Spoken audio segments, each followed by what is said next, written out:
All right. Hey, everybody. My name is Travis Petersen. I'm data scientist at MLB. Thank you so much for coming out this early on a Sunday morning. Appreciate it. So today we'll be talking about Statcast Hit Probability and some things we're excited about, kind of the next iteration. Specifically, we're adding in hit direction and sprint speed. I'll kind of walk through how we got to that final model. All right.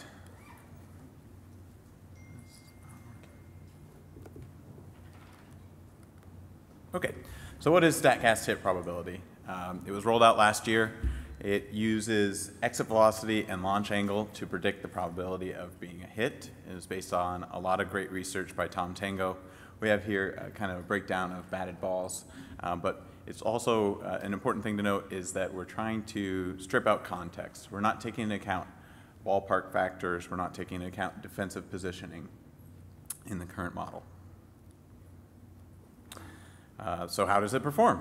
And as you can see from the heat maps here, it does a very good job of capturing the overall trend of how exit velocity and launch angle have an effect on hit probability. So on the left we have the actual, on the right we have the current model. And you can see we're capturing the overall trend. It may be a little hard to see, but one area for improvement is the barrel zone. You can see there may be some over smoothing in that area. The red should be a little redder in some areas, and it's a little clearer in the bottom right where we have a calibration chart. And where we'd like to see that is as those orange dots perfectly aligned with that 45-degree angle line. And you can see at the top end, we're underperforming. And what that means is, for example, if we have a bin of balls that we're predicting at 80%, the real probability is about 85%. So there's a miscalibration issue that we became aware of. And that we'd like to fix. We also wanted to look at players that were under and overperforming. So on the left we have Miguel Cabrera and the very slow Albert Pujols. And we can use our intuition to understand that those players are underperforming their expected WOBA because of their speed. Albert Pujols is the slowest player according to sprint speed last year. So we want to account for that in our model somehow. On the right, we have players who are overperforming. We have, of course, Byron Buxton, who's the fastest player according to sprint speed. So we want to incorporate his sprint speed into our model, also with Jose Altuve. So to sum it all up, we have three areas that we want to improve. The first is improving the calibration of the model, specifically in the barrel area. The second, as we see Carlton Fisk waving his home run on, is that we want to incorporate home run direction, or hit direction. We know that it's easier to hit a home run down the left field line than it is to dead center. And the third is that we know that batter speed can impact infield hits. So we have players like Ichiro or D. Gordon who are able to use their speed to increase their expected WOBA. So we want to include that in the model. So the first component is improving model calibration. And there's a number of things that we want to consider here in order to improve the model. The first is that we have a highly nonlinear relationship. You saw that kind of orb-like heat map. So we want to capture that pattern somehow. And so one nonlinear technique is random forests. And so we use random forests here. And you can see that it's capturing the overall trend, but as you can see from the heat map and the calibration, it's a mess. It's all over the place. And that's because we only have we have two variables. It's a very low dimensional problem. It's very hard for a tree-based algorithm to kind of capture all the nuances of how exit velocity and launch angle have an effect on hit probability. So when we look at a heat map like this, we feel a little more confident about our current model. Our current model does a little better than the random forest. So our current model is based on kind of a smoothing technique, and so we don't want to depart too far from that. But what we want to be able to do is have a more dynamic ability to search over different spaces when sample size allows. As we saw kind of in the barrel area, we were smoothing too much. So we want to be able. We have a lot of balls in that area, so we're more confident about our ability to predict in that area than we are, say, kind of at the extreme edges of our space. So when we take all of that into account, KNearest Neighbor is a great fit for our problem. I'll dig into a little bit about how KNearest Neighbor works, but here's our heat map here. You can see it's doing a lot better in that barrel area zone, a little darker of a red. Importantly, our calibration chart, specifically for the 2017 season, is hugging that 45-degree angle line a lot better. So we're able to improve that. And I also lined it up here comparing actual to the KNearest Neighbors to the current model. Again, a little hard to see, but you can see that the decision boundary for the barrel zone it's much clearer defined using the KNearest Neighbor. So how does KNearest Neighbor work? I'm using this based off of some great work. There's a tutorial online by Scott Foreman Rowe. His example is using political affiliation, but we can easily adapt it for our hit probability problem. And so what we're trying to do here is model the decision boundary. And you can imagine our red cells are going to be a hit, and our blue cells are not a hit. And we're cheating a little bit here, as we know the actual decision boundary. That's going to be our dashed black line. And what we want to do is have our white cells align with that dashed black line. So the white cells are where we're predicting about 50% of a hit probability. And so the way KNearest Neighbor works is it's taking neighbors around it, so batted balls with similar profiles, as measured by Euclidean distance between the exit velocity and launch angle. And we're taking the average to determine the probability of a hit. So as you can see in our first chart, when we're taking one nearest neighbor, we're really just taking the actual probability of that exact ball. And as you can see, that's going to lead to a problem called overfitting. So we're severely overfitting our problem, and while we know exactly the hit probability of those balls, it's unlikely that this model is going to predict well out of sample. It's a low bias model. So what we want to do is introduce a little bias into the model to reduce our variance. And so how we do that is we increase the number of neighbors. So we're looking at more neighbors nearby. And as you can see, when we move the neighbors to around 20, our decision boundary looks a lot better. Those white cells are much more aligned with what we know as the true decision boundary. If we continue and add more and more neighbors, we're looking at balls that are farther away in the space, we lose a lot of precision, and we're not very confident in our ability to define that decision boundary. So this is kind of a high-level example of how KNearest Neighbor works. We're able to be a little more confident about defining that decision boundary, and we use cross-validation to identify our optimal K value.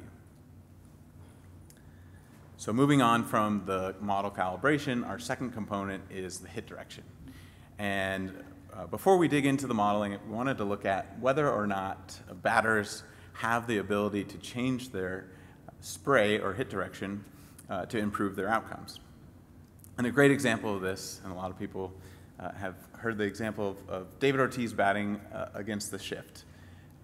If David Ortiz in this example hits a weak ground ball down the third base line, it's likely to be a hit, right? Because the defenders are nowhere near there.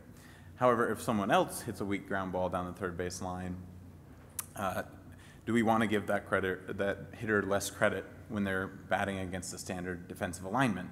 And in our current context-free model, we do not want to treat those balls differently. But before we reject out of hand whether or not hit direction is a skill, we wanted to spend a little time thinking about how batters may be able to change their hit direction to improve outcomes. So this is a quick example of looking at year-to-year changes in exit velocity, launch angle, and spray direction. Spray direction has been normalized to the batter side of the plate, so a negative spray direction is a pulled ball, a positive is going to the opposite field. So we're looking at the R squared of the relationship between exit velocity and the change in weighted on-base average. And you can see on the left, there's a R squared of 0.15. Not a perfect relationship, but we see a strong positive relationship there. As batters hit the ball harder, they're likely to realize better outcomes. On the next graph, we have the change in launch angle.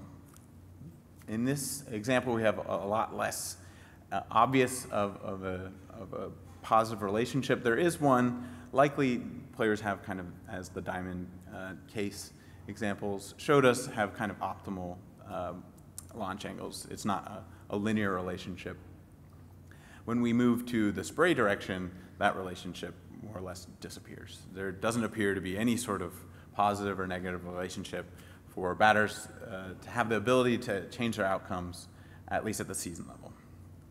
We also wanted to look at the batted ball level. So what we did is we built a model that incorporated hit direction.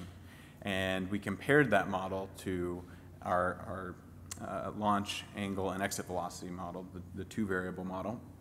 What we wanted to look at is, could we find players that were able to, that model was able to identify better? The reason being is we're looking for players that it may be able to identify some sort of skill here. And when we incorporate all batted balls, it does appear that we found some sort of positive relationship around kind of the launch angle area of 0.03. But when we remove home runs, that relationship again disappears. And our takeaway here is that it's very hard to model, at least at the league level, a context-free level, an ability for players to improve their outcomes. Of course, as Tom Tango showed the other day, it does appear that some players are changing their patterns of how they hit the ball, at least at the spray angle level. But that's very highly dependent on how teams are defending them. And as we've noted, we're trying to strip out context in our current model framework. Where batters do have some knowledge of how their hit direction can improve outcomes is the fence length. Of course, the fence length is different in different ballparks, but we do know that it's not a perfect circle. As you can see on the left, if we're modeling the probability of a home run based off of a launch angle and exit velocity, we're really modeling based off of the expected distance of that ball. And so what we did is we used the Alan Nathan's indispensable baseball trajectory calculator to project a distance and then build a model to predict the probability of a home run. As you can see here, without incorporating the spray angle, we get kind of some odd findings here that our decision boundary for a home run to dead center is around 390 feet. As we know, fence lengths are different across the league, but it's closer to around probably 407 feet when we start to incorporate hit direction. So what we wanted to do is incorporate hit direction here, as batters do know some ability to use their hit direction to potentially hit more home runs to left or right field. So moving on to the third component of our addition to the hit probability model, and that is sprint speed. And what we wanted to ask ourselves is, can batter speed impact infield hits? And so what we did, of course, a batter speed is not going to help a bloop single fall in front of the outfielders, but for topped or weakly hit ground balls, so these are going to be balls that are going to be in the infield, we do see a very highly linear relationship for a batter's sprint speed to be able to influence their ability to get on base. As you can see, batters with a sprint speed of around 24, towards the lower end of the spectrum, is below 140. Players, the fastest players in the league, around 29 feet per second, are over 220. So that's a clear positive linear relationship. Our current model doesn't account for that, so we wanted to incorporate that. As you can see, our augmented model allows us to model that, and the way that we did that is with generalized additive models. Generalized additive models allow us to predict our outcome variable using a number of smoothing functions on our predictor variables. And generalized additive models are very helpful in a number of ways. They're very flexible. They allow us to capture that really strong positive linear relationship that we saw on the sprint speed, as you can see in this partial dependency plot, while also accounting for the highly nonlinear effects of launch angle and exit velocity and the probability of being a hit. They also allow us to control a smoothing parameter to ensure that we're not overfitting our model to noise in our data. So what's the final results here? So we can look at our players that we looked at previously. We have Miguel Cabrera and Albert Pujols. We were able to decrease their expected weighted on-base average by about 5 points. Now that we know that they are slow players, that is something that the batter does have control over, their augmented model, expected weighted on-base average drops a little bit. When we consider Jose Altuve, we increase his expected weighted on-base average by 10 points. And our fastest player in the league, we increase his expected weighted on-base average by almost 16 points, so that's Byron Buxton. So we do know some information about Byron Buxton that allow us to model his expected weighted on-base average a little better. We also wanted to look at players who were able to use their pull or opposite field batted ball profile to increase the probability of hitting home runs. And a great example of this is Zach Cozart. We know he had a great year last year, and he actually had the highest pull percentage of his career last year. Sample size, he had a very small sample size his rookie year.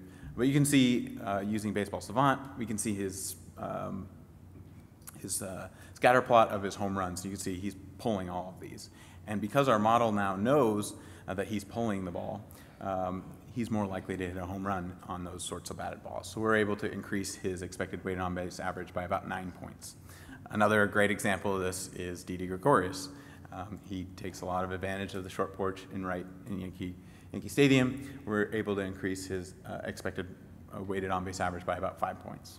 Now, as a data scientist, I would love to have these perfectly aligned with the actual, of course, but it's important to note here that we're not taking in account the context. So we're not taking into account the actual short porch in Yankee Stadium. So the model does not know that Didi's playing in Yankee Stadium. So that's a reason that we're not getting all the way there.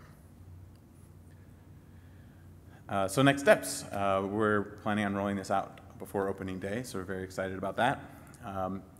I've been hammering on the context-free element of our model.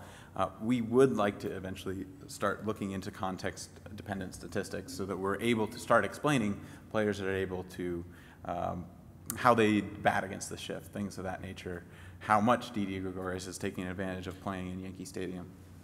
And so that's something that's kind of next on our agenda. Another thing that we'd like to look at is sprint speed in different facets of the game.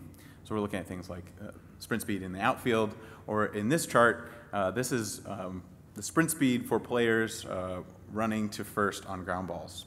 And what I've done is compare two players who have very similar sprint speeds. David Freese and Robinson Cano both have sprint speeds around, I think it's 26. But you can see their distribution of how they run to first is very different.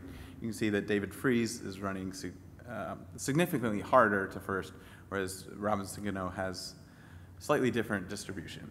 And if you look at the outcomes, I think the sample size is around 50 batted balls. David Freese hit around 200 on those balls. Robinson Cano, unfortunately, didn't get any hits on those ground balls. Not very surprising. Before I open it up for questions, I wanted to thank SABR for allowing me to present here. I'm incredibly honored to be able to be up here on the stage, and I'd like to thank everyone at MLB who's helped provide feedback and help guide this presentation to where it is today. And I'd like to thank all of you for being here at 8:30 on a Sunday morning. So with that, I'd like to open up for questions.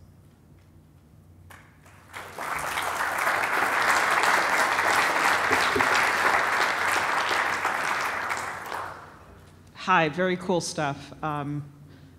Corey, please forgive him. I don't know if you've looked. Okay. Anyway, the sprint speed thing, I think, is something, and this may be for a long time down the road future study. One of the advantages with very fast players is that it's basically defense oriented.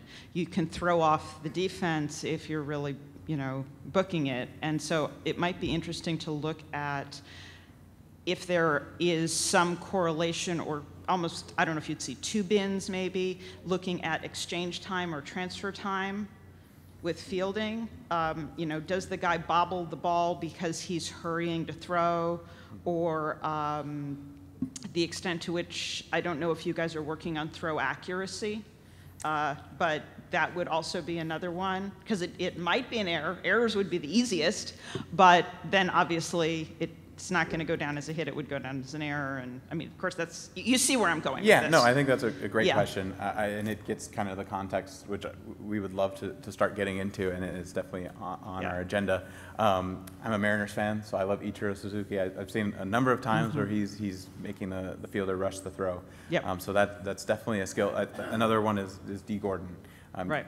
A great example is, like I said, we're not getting all the way to the actual, and eventually we'd like to kind of start explaining at least why D. Gordon is overperforming so much of his expected. But it's like I said, down the line. But Yes, I think exactly. the data are there to actually show that, which would be pretty cool.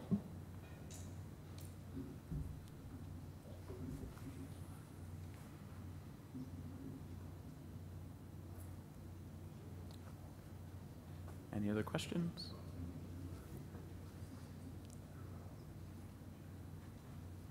All right, thank you.